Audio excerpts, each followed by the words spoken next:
এখানে দেওয়া আছে 90% m সমান সমান 30% n।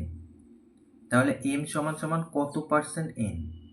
তাহলে এটা একটা সমীকরণ। এই সমীকরণ থেকে আমরা m সমান সমান n দিয়ে বার করে নেব, মানে m কে n দিয়ে প্রকাশ করে দেখে নেব কত হয়।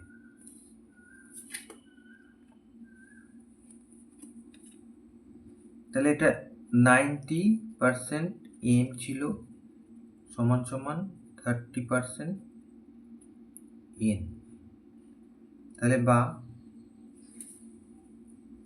90% মানে 90/100 m, এখানে 30/100, 30% n। এখানে আমরা শূন্য শূন্য কেটে দিলাম, এটা কেটে দিলাম, তাহলে আমরা পেলাম 9m/10, আর এখান থেকে পেলাম 3n/10।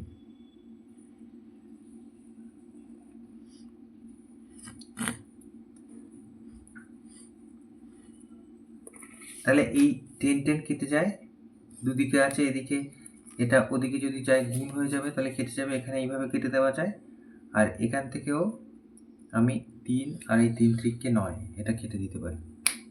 তাহলে পেলাম 3m সমান সমান n।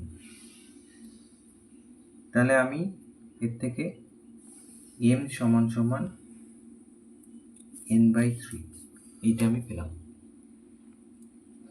তাহলে m কে n দিয়ে আমি যদি প্রকাশ করি তাহলে কি দেখাচ্ছে? m সমান সমান n/3। তাহলে এইবার আমাকে পার্সেন্টেজ করতে বলেছে।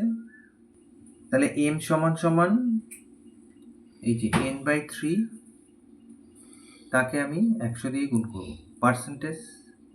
তাহলে এইটা হলো এই যে পার্সেন্ট, তাহলে সমান সমান এই যে 100 n/3 এত পার্সেন্ট। তার মানে 33.13 n%। তাহলে এটাই হচ্ছে উত্তর।